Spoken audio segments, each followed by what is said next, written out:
Tu já te deu conta que até mesmo a criatividade está sendo replicada por computadores? Será que isso ameaça a gente? Eu resolvi gravar esse vídeo aqui porque já faz muito tempo que eu estou refletindo sobre esse assunto. Se a nossa profissão dentro da área da criatividade está em extinção ou não. A gente sabe que o mercado está se estreitando, que a situação está se tornando um pouco mais ameaçadora para aqueles que não se destacarem de certa forma. Mas será que essa profissão em si, para todo mundo, corre ou não algum risco de extinção?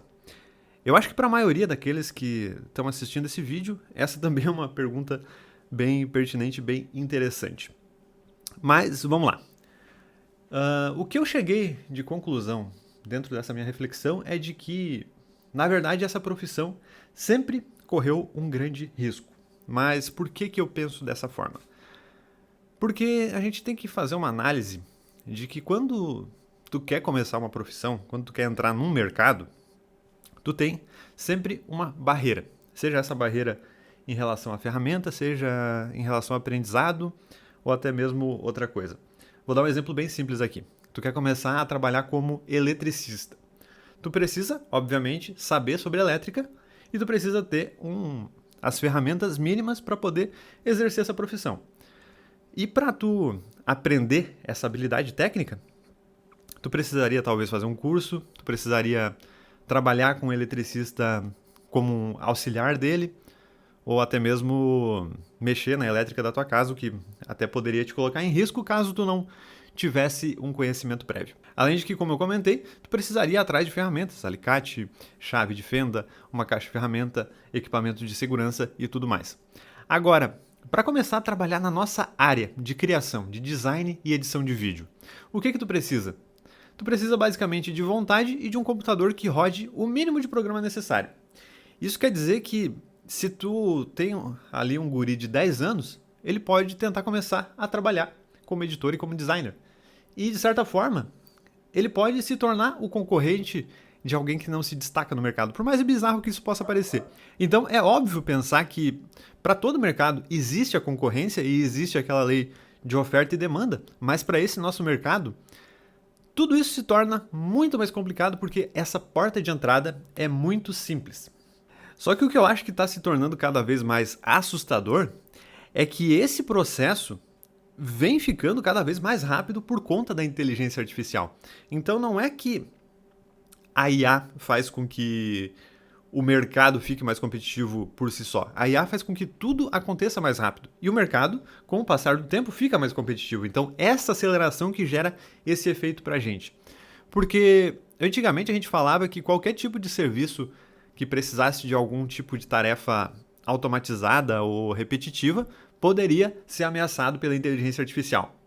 Depois a gente começou a falar sobre o aspecto técnico, de que dentro de alguma profissão que tu tenha uma habilidade que tu aprende e replica, mesmo que seja de forma interpretativa, com o passar do tempo a inteligência artificial poderia fazer essa tarefa também.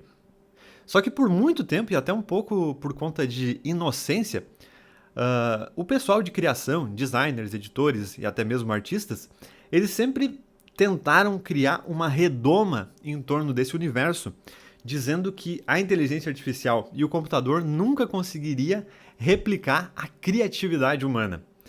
Só que aí o que a gente percebe é que até mesmo isso é replicável, porque até mesmo a criatividade aceita um processo, tanto que existe por aí diversas formas de criar processo criativo. E o computador executa exatamente isso. Só que eu acho que a grande questão que a gente tem que pensar é quem no final das contas vai conseguir se salvar e vai conseguir continuar trabalhando dentro desse mercado. E uma das coisas que eu pensei para poder responder isso é que provavelmente um dos primeiros tipos de profissionais que podem se salvar vão ser aqueles que conseguem combinar diversas IAs para chegar num novo resultado. Só que me parece que esse também é um caminho um pouquinho arriscado, porque tudo vai depender de duas vias que tu pode tomar. Na primeira, tu encontra uma combinação de IAs que entregam um produto que nenhuma IA consegue entregar. Só que aí tu começa a replicar essa entrega de forma processual. Tu cria um processo de combinação de IAs para chegar num resultado e replica isso diversas vezes.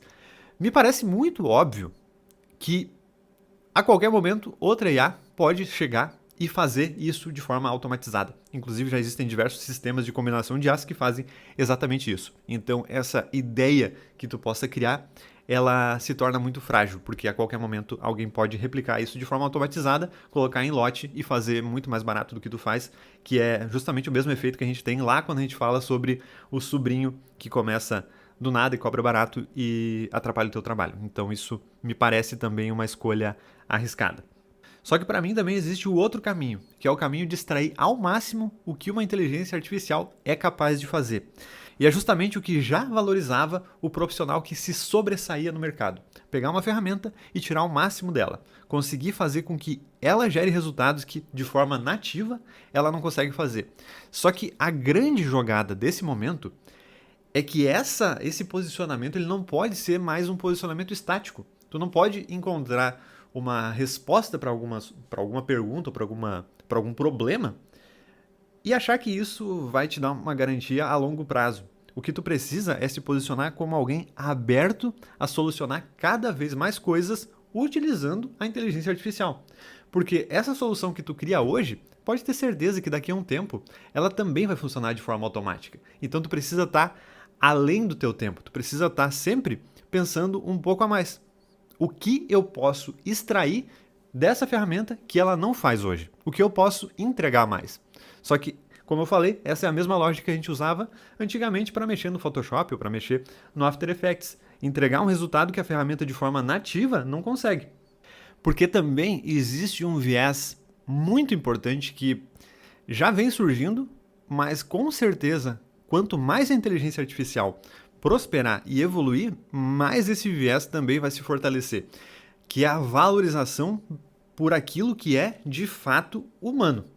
Porque imagina só, daqui a um tempo, quando a maioria dos influenciadores da internet, dos criadores de conteúdo aqui do YouTube forem inteligência artificial. Eu tenho certeza que aquele que conseguir provar que é real, que consegue provar que é humano, que tem dor, que tem medo, que tem felicidade, esse tipo de criador de conteúdo vai se sobressair. E para utilização de inteligência artificial, também a gente pode fazer uma conexão muito parecida. Porque quando tu consegue colocar essa tua criatividade na utilização da ferramenta, de extrair o máximo dela, tu também está colocando a tua personalidade humana, aquilo que só tu faz.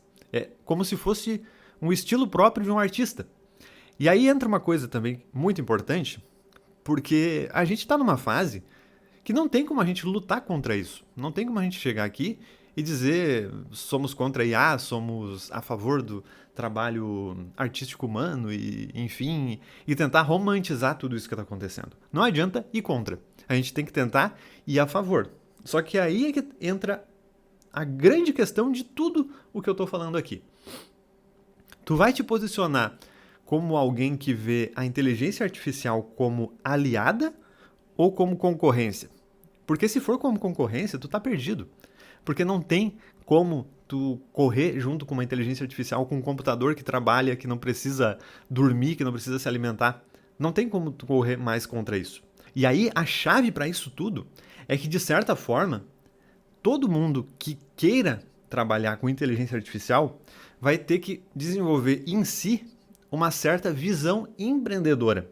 Porque igual eu falei lá no começo do vídeo, sempre vai ter aquele cara que vai fazer algo parecido com o que tu faz, talvez faça com uma qualidade bem inferior, mas também vai cobrar menos.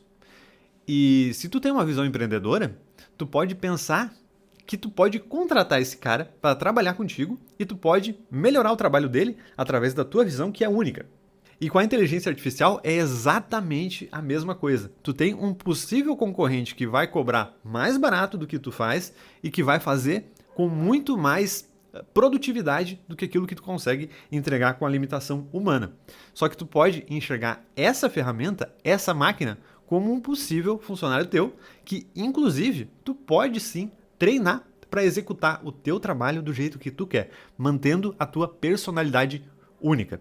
E fazia bastante tempo que eu não gravava aqui pro canal, eu fiquei bastante contente que muita gente comentou, até acho que bastante pessoas se inscreveram, por mais que esse projeto está no começo, Mas para continuar gravando aqui, eu preciso ver um certo resultado aqui da comunidade. Eu preciso ver mais gente se inscrevendo e mais gente comentando. Então, se tu gostou desse conteúdo, de alguma forma eu peço o teu comentário, peço que tu deixe aqui a tua opinião sobre tudo isso que eu venho falando aqui. Muito obrigado então, um abraço e até o próximo vídeo.